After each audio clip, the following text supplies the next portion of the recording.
ओम शांति। 12 सितंबर 2025 के बाबा के मधुर महावाक्य। बाबा कहते मीठे बच्चे, तुम्हारी पढ़ाई का सारा मदार है योग पर। योग से ही आत्मा पवित्र बनती है, विकार विनाश होते हैं। तुम्हारी पढ़ाई का सारा मदार है योग पर। योग से ही आत्मा पवित्र बनती, विकार विनाश होते हैं। प्रश्न, कई बच्चे बाप का बनकर फिर हाथ छोड़ देते हैं, कारण क्या हुआ? कई बच्चे बाप का बनकर फिर हाथ छोड़ देते हैं, कारण क्या होता है? बाबा कहते बाप को पूरी रीति ना पहचानने के कारण, पूरा निश्चय बुद्धि ना होने के कारण। तो बाबा कहते 8-10 वर्ष के बाद भी बाप को फारगति दे देते, हाथ छोड़ देते, पदवी भ्रष्ट हो जाता। क्रिमिनल आई होने के से माया की ग्रहचरी बैठ जाती, अवस्था नीचे ऊपर होती रहती, तो भी पढ़ाई छूट जाती है। ओम शांति। रूहानी बच्चों प्रति रूहानी बाप समझा रहे हैं। अभी समझते हो कि हम सब रूहानी बेहद के बाप के बच्चे हैं। इनको बाप दादा कहा जाता है। जैसे तुम रूहानी बच्चे हो, वैसे ये ब्रह्मा भी रूहानी बच्चा है, शिव बाबा का। शिव बाबा का रथ तो जरूर चाहिए, इसलिए जैसे तुम आत्मा को कर्म इंद्रियाँ मिली हैं कर्म करने के लिए, वैसे शिव बाबा का भी ये रथ है, क्योंकि ये कर्म क्षेत्र है जहाँ कर्म करना होता है। वह है घर जहाँ आत्मा रहती है। आत्मा ने जाना है हमारा घर शांति धाम है, वहाँ ये खेल नहीं होता। फिर बाबा कहते लाइट आदि कुछ नहीं होती, सिर्फ आत्मा रहती है। यहाँ आती है पार बजाने। आत्मा तुम्हारी बुद्धि में है, ये बेहद का ड्रामा है। जो एक्ट्रेस हैं उन्हों की एक्ट शुरू से लेकर अंत तक तुम बच्चे नंबरवार पुरुषार्थ अनुसार जानते हो। यहाँ कोई साधु संत आदि नहीं समझाते। यहाँ हम बच्चे बेहद के बाप के पास बैठे हैं। अब हमको वापस जाना है, पवित्र भी जरूर बनना है आत्मा को। ऐसे नहीं कि शरीर भी यहाँ पवित्र बनना है, नहीं। आत्मा पवित्र बनती है, शरीर तो पवित्र तब बने जब 5 तत्व भी सतो प्रदान हो। अब तुम्हारी आत्मा पुरुषार्थ कर पावन बन रही है, वहाँ आत्मा और शरीर दोनों पवित्र होते हैं, यहाँ नहीं हो सकते। आत्मा पवित्र बन जाती है तो फिर पुराना शरीर छोड़ती है, फिर नए तत्वों से नए शरीर बनते हैं। तुम जानते हो हमारी आत्मा बेहद के बाप को याद करती है, वह नहीं करती है। ये तो हर एक को अपने से पूछना है। पढ़ाई का सारा मदार है योग पर।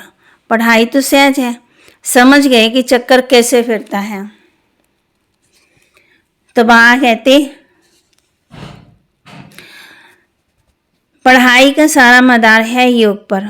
पढ़ाई तो सहज है, समझ गए कि कैसे चक्कर फिरता है। मुख्य है याद की यात्रा, ये अंदर गुप्त है, देखने में थोड़ी आती है आत्मा। बाबा नहीं कह सकते कि ये बहुत याद करते हैं, वह कम। हाँ, ज्ञान के लिए बता सकेंगे कि ये ज्ञान में बहुत तीखा है। याद का तो कुछ देखने में नहीं आता। ज्ञान मुख से बोला जाता है, याद तो है अजप्पा जाप। जाप अक्षर भक्ति मार्ग है। जाप माना कोई का नाम जपना। यहाँ तो आत्मा को अपने बाप को याद करना है। तुम जानते हो हम बाप को याद करते करते पवित्र बनते बनते मुक्ति धाम शांति धाम में जाकर पहुँचेंगे। ऐसे नहीं कि ड्रामा से मुक्त हो जाएंगे। मुक्ति का अर्थ है दुख से मुक्त, शांति धाम जाए फिर सुख धाम में आएंगे। पवित्र जो बनते हैं वे तो सुख भोगेंगे। अपवित्र मनुष्य उन्हों की खिदमत करते हैं। पवित्र की महिमा है, इसमें ही मेहनत है। आंखें बड़ा धोखा देती है, गिर पड़ते हैं। नीचे ऊपर तो सबको होना ही पड़ता है। ग्रहचरी सबको लगती है। बल बाबा कहते हैं बच्चे भी समझा सकते हैं। फिर कहते हैं माता गुरु चाहिए, क्योंकि अब माता का गुरु का सिस्टम चलता है ना। आगे पिताओं का था, अभी पहले पहले कलश माताओं को मिलता है। मेजॉरिटी माताओं में है। कुमारियाँ राखी बांधती हैं पवित्रता के लिए। भगवान कहते हैं ये विकार महाशत्रु है, इस पर जीत पहनो। रक्षाबंधन पवित्रता की निशानी है। वो लोग राखी बांधते हैं, पवित्र तो बनते नहीं। वह सब है आर्टिफिशियल राखी, कोई पावन बनाने वाले नहीं है। इसमें ही ज्ञान चाहिए। अभी तुम राखी बांधते हो, अर्थ भी समझाते हो, ये प्रतिज्ञा कराते हैं। जैसे सिख लोगों को कंगन निशानी होती है, परंतु पवित्र तो बनते नहीं। पतित को पावन बनाने वाला सबका सदगति दाता एक ही है, वह कोई देहधारी नहीं। पानी की गंगा तो इन आंखों से देखने में आती है। बाप जो सबका सदगति दाता है, उनको इन आंखों से नहीं देखा जाता। आत्मा को कोई भी देख नहीं सकते कि ये क्या चीज़ है। कहते भी हैं हमारे शरीर में आत्मा है, उनको देखा है कहेंगे नहीं। और सब चीज़ें जिसका नाम है वह देखने में जरूर आती है। आत्मा का नाम भी तो है, कहते हैं बुरकुटी के बीच में चमकता है अजब सितारा, परंतु देखने में नहीं आते। परमात्मा को भी याद करते, देखने में कुछ नहीं आएगा। लक्ष्मी नारायण को देखा जाता है इन आँखों से।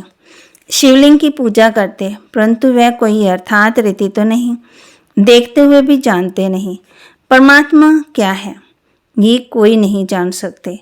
आत्मा तो बहुत छोटी बिंदी है, देखने में नहीं आती है। ना आत्मा को ना परमात्मा को देखा जा सकता है, जाना जा जाता है। अभी तुम जानते हो हमारा बाबा आया है इनमें, इस शरीर में कि बाबा कहते इस शरीर की अपनी आत्मा भी है। फिर परमपिता परमात्मा कहते हैं मैं इनके रथ में विराजमान हूँ। इसलिए बाप दादा कहते हैं अब दादा को तो इन आँखों से देखते हो, बाप को नहीं देखते हो। जानते हो बाबा ज्ञान का सागर है, वह इस शरीर द्वारा हमको ज्ञान सुना रहे हैं। वे ज्ञान का सागर पतित पावन है, निराकार रास्ता कैसे बताएंगे? प्रेरणा से तो कोई काम नहीं होता है। भगवान आते हैं ये किसी को पता ही नहीं है। शिव जयंती भी मनाते हैं तो जरूर यहाँ आता होगा ना। तुम जानते हो अभी वे हमको पढ़ा रहे हैं, बाबा इसमें आकर पढ़ाते हैं। बाप को पूरी रीति ना पहचानने के कारण, निश्चय बुद्धि ना होने के कारण 8-10 वर्ष के बाद भी फारगति दे देते हैं। माया बिल्कुल ही अंधा बना देती है। बाप का बनकर फिर छोड़ देते हैं तो पदवी भ्रष्ट हो जाता। अब तुम बच्चों को बाप का परिचय मिला है तो औरों को भी देना है। ऋषि मुनि आदि सब नेति नेति करते गए, आगे तुम भी नहीं जानते थे। अभी तुम कहेंगे हाँ हम जानते हैं, तो आस्तिक हो गए। सृष्टि का चक्कर कैसे फिरता है ये भी तुम जानते हो। सारी दुनिया और तुम खुद इस पढ़ाई के पहले नास्तिक थे। अब बाप ने समझाया है तो तुम कहते हो हमको परमपिता परमात्मा बाप ने समझाया है। आस्तिक बनाए हैं। हम रचना और रचना के आदि मध्यांत को नहीं जानते थे। बाप है रचता, बाप ही संगम पर आकर नई दुनिया की स्थापना भी करते हैं और पुरानी दुनिया का विनाश भी करते हैं। पुरानी दुनिया के विनाश के लिए महाभारत लड़ाई, जिसके लिए समझते हैं इस समय श्री कृष्ण था। अभी तुम समझते हो निराकार बाप था, उनको देखा नहीं जाता। श्री कृष्ण का चित्र भी देखा जाता है, शिव को देख नहीं सकते। श्री कृष्ण तो सज्जू का प्रिंस, वही फीचर्स हो न सके। श्री कृष्ण भी कब कैसे आया ये भी नहीं कोई जानते। श्री कृष्ण को कंस की जेल में दिखाते हैं। कंस सतयुग में था क्या? ये कैसे हो सकता है? कंस असुर को कहा जाता है। इस समय सारी आश्रय संप्रदाय है, एक दो को मारते काटते पीटते रहते। दैवी दुनिया थी ना, ये भूल गए हैं। ईश्वरी दैवी दुनिया ईश्वर ने स्थापन की, ये भी तुम्हारी बुद्धि में है। नंबरवार पुरुषार्थ अनुसार अभी तुम हो ईश्वरी परिवार, फिर वहाँ होंगे दैवी परिवार के। इस समय ईश्वर तुमको लायक बना रहे हैं स्वर्ग का व देवी देवता बनाने। बाप पढ़ा रहे हैं। इस संगम युग को कोई भी नहीं जानते। कोई भी शास्त्र में इस पुरुषोत्तम युग की बात नहीं है। पुरुषोत्तम युग अर्थात जहाँ पुरुषोत्तम बनना होता है। सतयुग को कहेंगे पुरुषोत्तम युग। इस समय तो मनुष्य पुरुषोत्तम नहीं है, इनको तो कनिष्ठ तमो प्रदान कहेंगे। ये सब बातें सिवाय तुम ब्राह्मणों के और कोई नहीं समझ सकते। बाप कहते ही है आश्रय भ्रष्टाचारी दुनिया। सज्जू में ऐसा कोई वातावरण नहीं होता। वह थी शिष्टाचारी दुनिया, उनकी चित्र हैं। प्रभु ये शिष्टाचारी दुनिया के मालिक थे। भारत के राजा होकर गए हैं जो पूजे जाते हैं। पूजे पवित्र थे जो फिर पुजारी बने। पुजारी भक्ति मार्ग को, पूज्य ज्ञान मार्ग को कहा जाता है। पूज्य से पुजारी, पुजारी फिर पूज्य कैसे बनते हैं ये भी तुम जानते हो। इस दुनिया में पूज्य एक भी हो न सके। पूज्य परमपिता परमात्मा को, देवताओं को कहा जाता है। परमपिता परमात्मा है सबका पूज्य। सब धर्म वाले उनकी पूजा करते हैं। ऐसे बाप का जन्म यहाँ ही गाया जाता है। शिव जयंती है ना, परंतु मनुष्यों को कुछ पता ही नहीं है कि उनका जन्म भारत में होता है। आजकल तो शिव जयंती की हॉलीडे भी नहीं करते। जयंती मनाओ ना मनाओ तुम्हारी मर्जी। पहले पहले था आशिफुल तबागर हॉलीडे नहीं है। जो शिव जयंती को नहीं मनाते वह तो अपने काम पर चले जाते। बहुत धर्म है, सज्जू में ऐसी बातें होती नहीं। ऑफिशियल हॉलीडे नहीं होती। वहाँ तो ये वातावरण नहीं है। सज्जू में है ही नई दुनिया, एक धर्म। वहाँ ये पता ही नहीं पड़ता कि सज्जू में तुम होंगे। वहाँ किस पास्ट को याद करेंगे। पास्ट तो हुआ कल जो, उनकी हिस्ट्री सुनने में क्या फ़ायदा है। यहाँ तुम जानते हो हम बाबा के पास बैठे हैं। बाबा टीचर भी है, सतगुरु भी हैं। बाप आए हैं सबकी सदगति करने। सभी आत्मा को जरूर ले जाएंगे।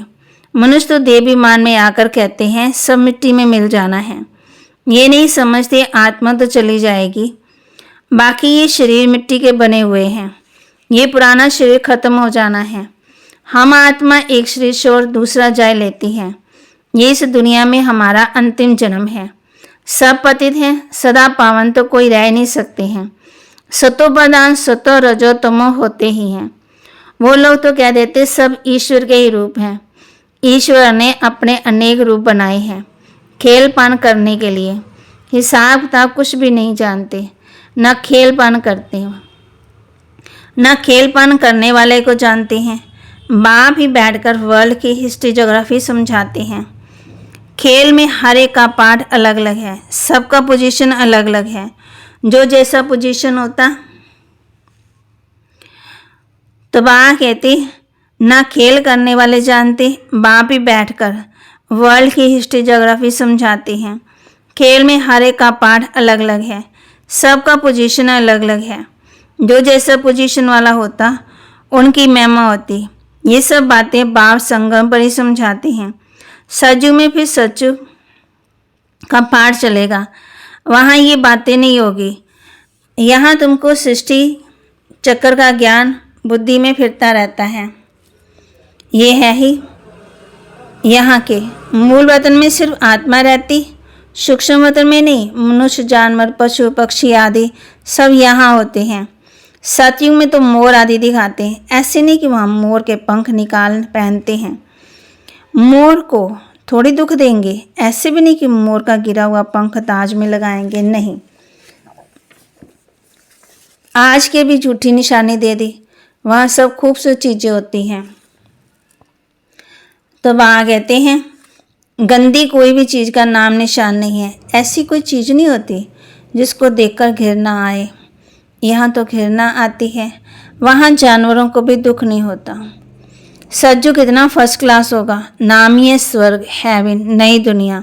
यहाँ तो पुरानी दुनिया को देखो, बरसात के कारण मकान गिरते रहते हैं। मनुष्य मर जाते हैं, अर्थवेग होगी, सब दबकर मर जाएंगे। सतयुग में बहुत थोड़े होंगे, फिर बाद में वृद्धि को पाते रहेंगे। पहले सूर्यवंशी होंगे। जब दुनिया 25% पुरानी होगी तो पीछे चंद्रवंशी होंगे।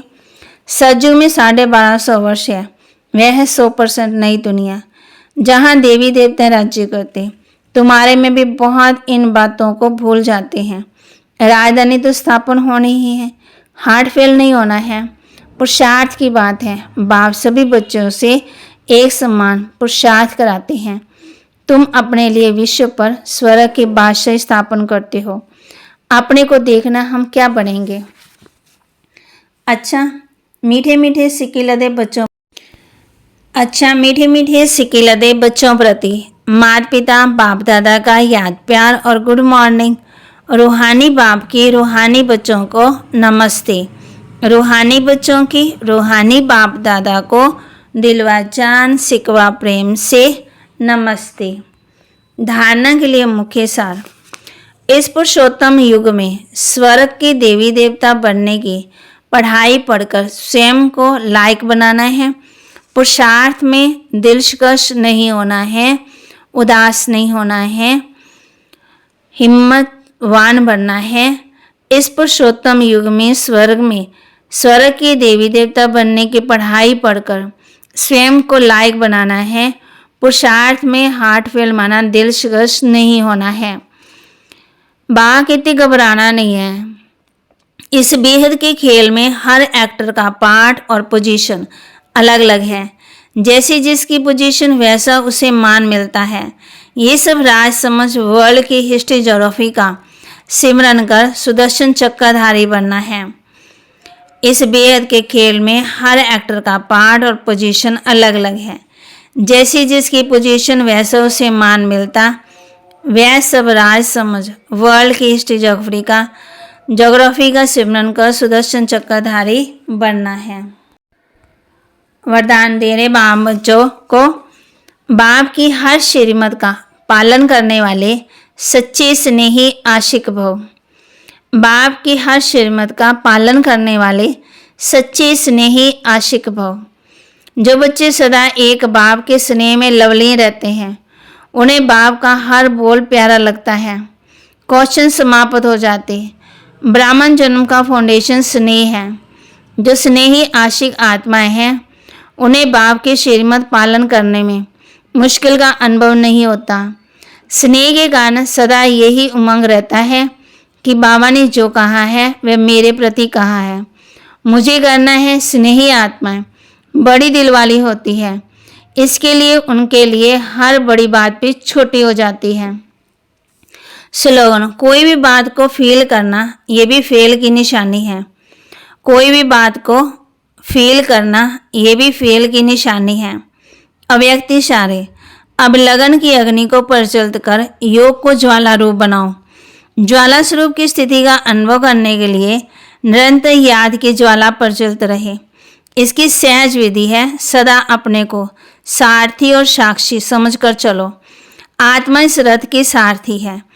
ये स्मृति स्वतः इस रथ माना देह से व किसी भी प्रकार के देहभान से न्यारा बना देती है। स्वयं को सारथी समझने से सर्व कर्म इंद्रियां अपने कंट्रोल में रहती है। सूक्ष्म शक्तियां मन बुद्धि संस्कार भी आडुनसार रहते हैं। तो बाबा के महावाक्य को लाइक करें, शेयर करें, सब्सक्राइब करें और अपने जीवन में धारण जरूर करें। कोई भी बात तो फेल नहीं करना, नहीं तो फेल की निशानी। बाप की हर श्रीमत का पालन करने वाले सच्चे स्नेही आशिक हैं। तो बाबा कहते हैं सिमरन कर सुदर्शन चक्रधारी बनना है। ओम शांति।